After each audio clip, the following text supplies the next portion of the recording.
Yo. Welcome back to Trash Talk with Bandit, the only show where we pump premium tea straight into the tank of your common sense. I'm your host, Bandit, raccoon by birth, realist by nature, and today, we're about to blow the gasket off the global energy game. Now listen, tariffs used to be the nerdy, dusty corner of economics. You know, the my dad works in policy kind of vibe. But in 2025, tariffs got spicy. We're talking X-level petty, reality show levels of messy. And the man behind the madness? Trump. Yep. Old Agent Orange hit Canada with a 10% tariff on natural gas like it was a bad breakup text sent before brunch.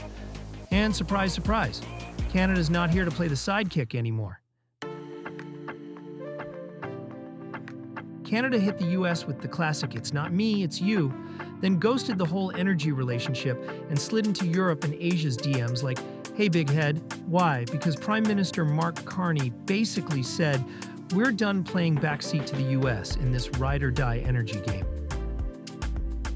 Canada's dropping pipelines and ports that say, "Exit only to the US," and "Bonjour baby" to Europe. Ever heard of LNG Canada? That massive gas terminal in British Columbia? It's about to be the Beyoncé of energy exports. Quiet for years, now it's center stage, glittering like a Grammy night. This ain't just energy logistics, people.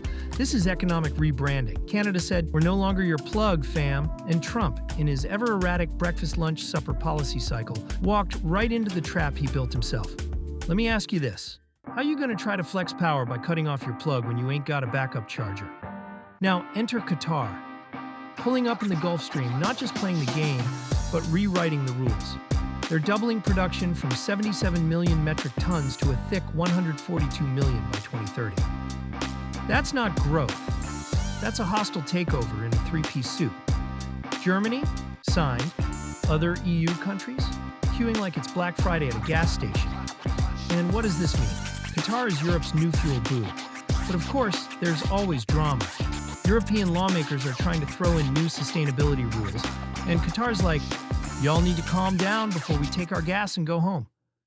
Meanwhile, in the US, baby, it's giving recession-era gas station sadness. $5 a gallon, job losses in port cities, and a foreign policy that's literally just vibes. No vision, no GPS, just driving blindfolded through a thunderstorm and calling it strategy. And yo, I gotta say it, what's the actual plan here? Like, for real? Trump said he wanted to assert American dominance, but ended up exposing American dependence. Ain't that ironic? It's like unplugging your Wi-Fi mid-Zoom call to prove you don't need the internet. Joke's on you, Brad. The call dropped and your job went with it. And don't get it twisted. This ain't just about gas. This is about global realignment. Qatar and Canada are literally building the new global highway. And the US? It's on the side of the road with a flat tire, holding a sign that says, "We'll trade for fuel." Europe? They're the real MVP in this story. They're hustling like a broke college student with 4 jobs and an eco-conscious ex. They're navigating Russian withdrawal, internal disagreements, and climate politics, all while trying to not freeze to death. They've got half the EU like, "We can't quit Russian gas cold turkey," and the other half yelling, "If we don't quit now, we're gonna choke on it." It's like trying to share an Uber when nobody wants to pay the surge fee. Eventually, somebody has to make a decision. Or we're all walking. So now the big question is, what does this actually mean for you? For the homies pumping gas, the folks seeing heating bills double, or the countries trying to stay warm without starting World War III? Well, let me drop this nugget. When the world runs on energy, whoever supplies it runs the world. And right now, America ain't running. It's jogging angrily behind Canada and Qatar, screaming, "Wait for me." So here's the challenge I leave with y'all. Is energy independence still a myth when alliances are shifting faster than a TikTok trend? Should countries build resilience through partnerships, or is it time to go full energy solo, like a bad breakup anthem?